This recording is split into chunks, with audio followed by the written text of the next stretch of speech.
As kids around the country get ready to go back to school, their parents are getting anxious. Between school shootings, teacher shortages, and culture wars, there's a lot to worry about. In the latest CNN poll, education ranks as the fourth most important issue to voters in this country, tied with gun policy. So we wanted to understand why parents are so worried, and we assembled a cross-section of parents from across the political and geographic spectrum. Here now, our pulse of the people. You've all said that education is one of your personal top issues. So let's just talk about what you mean by that. What most concerns you? The number one thing that's salient in my mind and the mind of all my mom friends is school being open and kids experiencing normal life. Honestly, for me right now, it's school safety. And as a parent, I have a lot of jobs, but my top primary job above every other job is to make sure my kids are safe. Honestly, the same is the school safety. That, along with just what is being taught in schools, like what's being banned from schools. I think my biggest concern is just teachers feeling supported. Obviously, safety within schools is a major issue. My biggest concern for education is that the children return to a safe, inclusive, equitable, productive environment. Seeing an inclusive school environment and really removing the politicization of teachers, contents, topics, having parent involvement, but also recognizing that our schools are a diverse place that students need to feel safe to attend and be themselves. And that's been a real issue here. Okay, so let's dive into that. Critical race theory. Roxanne, I know you have strong feelings about CRT. I'm an immigrant from Jamaica, and I would just say that being taught from an early age, and I've seen this again across the spectrum of my friends, that like America is a bad place, that that Thanksgiving is something to not be celebrated. Kids no longer say the pledge after middle school. As someone who, took an oath to protect and defend the U.S. Constitution when I became a citizen, it's sad. I'm kind of shocked because our high schoolers say the Pledge of Allegiance. My kids have never been taught that being white or being black was a bad or a good thing. They've never been taught that Thanksgiving isn't to be celebrated. They do the same things that I did when I was a kid. They do book reports on Martin Luther King and Abraham Lincoln. There's no evidence students are being taught to be oppressed or feel guilty.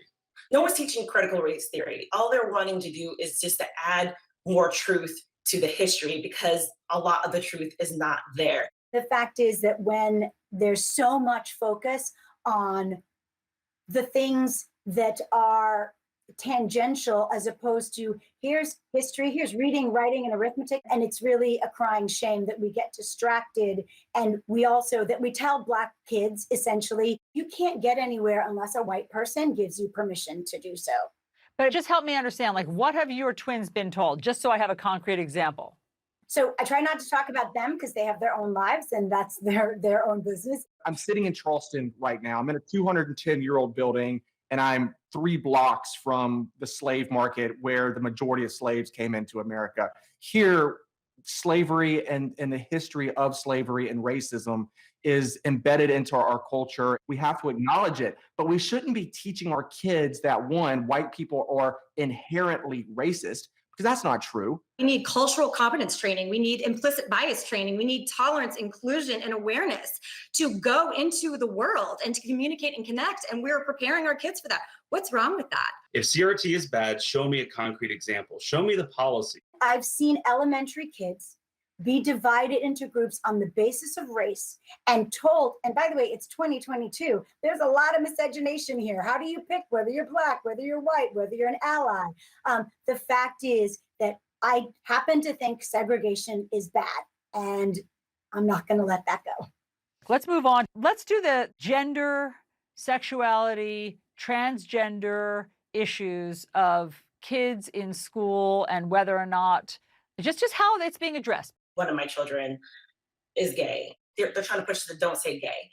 And it upsets me because I just want her to go to school and learn. All I care about her is getting a great education. And I want her to feel that she has opportunities in this world and she shouldn't have to care about the color of her skin or who she wants to love and just live a normal life. But we don't get that chance because people are telling her she can't be who she is. As someone who is transgender, I know that the vast majority of arguments against gay and trans kids and talking about them, it's made up. And sadly, it's just a lack of awareness. People are afraid of what they don't understand. And under this law, under the Don't Say Gay law that is in Florida, my son, when he was in kindergarten, he got recognized as a star student, and he was supposed to bring in a poster that talks about him, his family, and all of his favorite things. And on that poster, he put a picture of me. Under that Don't Say Gay bill, that teacher would have had to take that poster from him in the middle of his class and be like, I'm sorry, we can't talk about your parent because they're trans and I don't want to get sued. This is not the environment we should be creating for kids. They claim that the Florida Bill 1577 will stop the poster from being put up from a kid's family. No, it won't. It was specifically to address things. And Allison, we're old now. So these things didn't happen when we were young, that there were a legion of young activists who wanted to sexualize conversations in kindergarten. What do you mean they wanted to sexualize kindergartners? Can you give me a concrete example? Well, you can just look at any one of the many videos that's shared by Libs of TikTok on Twitter, where it's actually people in their own words on TikTok, elementary teachers saying, this is what I tell all my kids, to choose a new name, to choose a new gender. You're saying that on your source is TikTok with people on there claiming to be teachers or whatever, and saying what they said to little kids. Is that what is Yes, bothering and saying you? that my job is to definitely open up the whole conversation of the panoply of sexuality. It's incredibly important for children to see their families and themselves represented in the books that are in their classroom library. No teacher is sitting down to sexualize children in kindergarten. Well, I disagree with Vanessa in that no teacher is sexualizing children, because if that were the case, then you wouldn't see these videos that Roxanne talked about. The real question is how many of those teachers are sexualizing? You just need to find out, is this widespread or are they rare occurrences? Did you ever ask your teachers, are they teaching that? Are you teaching sexualized content? Are you going to schools within your county instead of looking at TikTok? Go to those schools and talk to those teachers, and I assure you, it is not happening. Yes, to answer your question, I have talked to my teachers, my principal, I have talked to the community leaders. It doesn't happen here where I am in South Carolina. That doesn't mean it doesn't happen across the country.